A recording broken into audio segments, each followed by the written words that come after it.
초동 법무법인 천명에서 근무하고 있는 이재호 사무장입니다. 벌써 6월 중순입니다.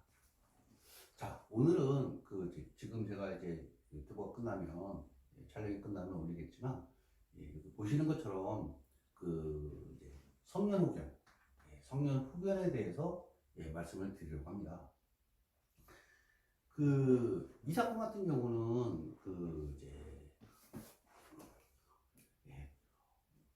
아버님은 예전에 돌아가셨고요. 어머니가 계셨는데 일녀, 이녀, 3녀가 있습니다. 3년은 여기 이제 외국에서 오랫동안 거주를 하셨죠. 아버님이 예전에 돌아가셨고요. 어머니가 이제 치매 진단을 받아서 인지능력 자체가 거의 없다시피 합니다, 지금. 그런데 어머니가 이 3년 명의로 부동산을 소유하고 있습니다. 2개. 그리고 현금, 예금도 6억을 갖고 있습니다. 그러니까 차명이죠. 부동산은 차명이고, 현금은 이제 부동산 명의신탁이고, 예금은 차명계좌입니다. 그런데 어머니 상태가 상당히 안 좋아지니까 이 3녀가 귀국을 해서 이 부동산을 팔아치웁니다. 하나를 팔아치우고 임대보증금을 어머니 계좌에서 뽑았습니다.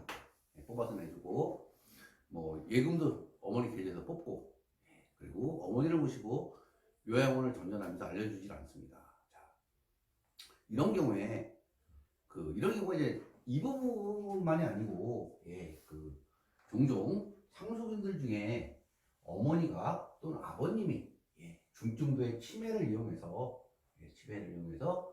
그 재산을 자기 명의로 돌리거나 또는 유용 공증을 하거나 이런 경우가 종종 있습니다. 보통 이런 경우는 이제 나중에 무효 주장을 이제 하게 되는데 돌아가시고 나서 사전에 피상속인 어머니 부모 재산을 보존할 수 없는가? 이게 문제가 됩니다. 그러니까 이런 경우에 저희가 이제 하는 게 성년 후견입니다.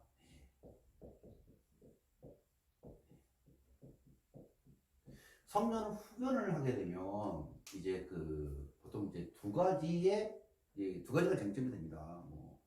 재산을 누가 관리할 것이냐, 그리고 신체 간병이라든가 이런 걸 누가 할 것이냐. 통상 이렇게 이제 두 가지 후견인이 정해지는데 최근에 법원의 흐름을 보면 이제 한 명을 선정을 합니다. 한 명을. 그래서 저희 같은 경우는 일녀가 성년 후견을 신청합니다. 그러다 보니 또 이게 3녀가 맞불을 놓습니다. 마찬가지로 성년 후견을 신청합니다. 이 두 개가 병합이 됩니다. 그래서 하나의 사건으로 이제 다루어지게 됩니다. 통상 이런 경우는 이제 청구인들이 다들 자기가 돼야 된다. 그리고 상대방이 돼서는 안 된다라고 주장을 합니다. 근데 이렇게 성년 후견에 대해서 서로 누가 후견인이 될지 다투게 되면 그때는 이제 객관적 제3자인 변호사나 또는 성년 후견 법인이 있습니다. 이 법인이 이제 후견인으로 결정이 됩니다. 자, 그러면 후견인이 되면 어떤 일이 벌어지냐?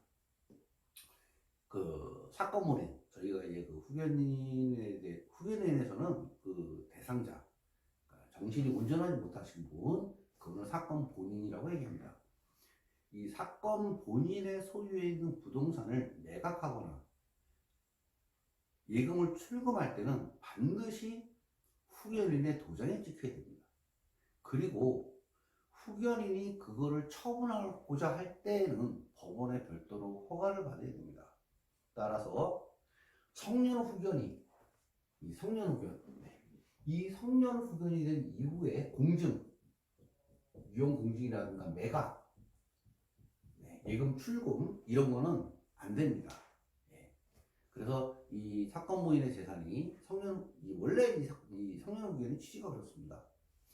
그 사건 본인의 인지 능력이 정상적이지 않은 것을 이용해서 다른 자가 그것이 상속이 될 수도 있고 자녀 그리고 제3자가 될 수도 있습니다. 이런 분들이 그 사건 본인의 재산을 갈취하고 또는 편취함으로써 사건 본인의 노후가 피폐해지는 것을 막기 위해서 하는 겁니다. 따라서 이 성년 후견이 이루어진 다음에는 성년 후견의 이 사건 본인의 재산은 오로지 이 사건 본인을 위해서만 사용이 됩니다. 그리고 나중에 사망할 당시에 남은 재산이 있다면 그거는 상속 재산으로 돌아서서 그 상속인들이 민법 1008조나 1008조 2 이런 규정에 따라서 이제 나누게 됩니다. 예. 지금 보시면 이 아까 처음에 제가 이제 올려드린 그 심판부 결정문에 보면 사건 번호가 2개 있습니다. 예. 근데 이거 같은 경우도 그러면 이제 성년 후견이 결정이 됐느냐? 지금 제가 올려드리겠지만, 네, 성년 후견이 결정이 됐습니다. 예. 성년 후견이 결정이 됐고, 그리고 이제 그 법인이 예, 후견인으로 지정이 됐습니다. 이렇게 후견인이 지정이 되면 6개월 안에 후견인이 그 사건 본인의 재산 목록을 제출하게 되겠습니다. 부동산은 뭐가 있고 현금이 뭐가 있고 예, 이렇게 제출하고 1년마다 한 번씩 법원에다가 예, 얘기를 그 어떻게 변동이 됐는지를 재산 목록을 다시 제출을 하게 되고 그럼으로써 사건 본인의 재산이 정상적으로 유지되고 있다는 것을 법원에 신청을 하게 됩니다.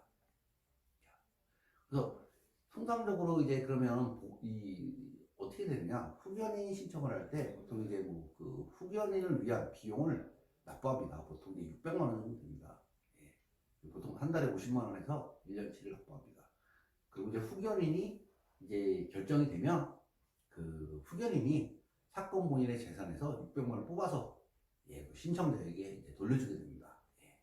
자, 그 사실은 그 이제 그래서 지금 같은 경우는 이미 그 찾아간 거, 삼녀가 뽑아간 거, 이거는 후견인이 이제 그 사건 본인의 권리를 대신 행사해서 그 돈을 다시 돌려달라거나 부당이득 방한 청구를 하거나 네, 이렇게 됩니다.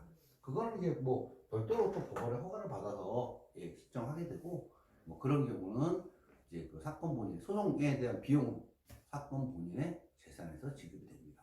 자, 오늘은 그 상속인들 중에 한 명이 그 상속인이 아니죠. 아직 이 사망을 안 하셨으니까 예.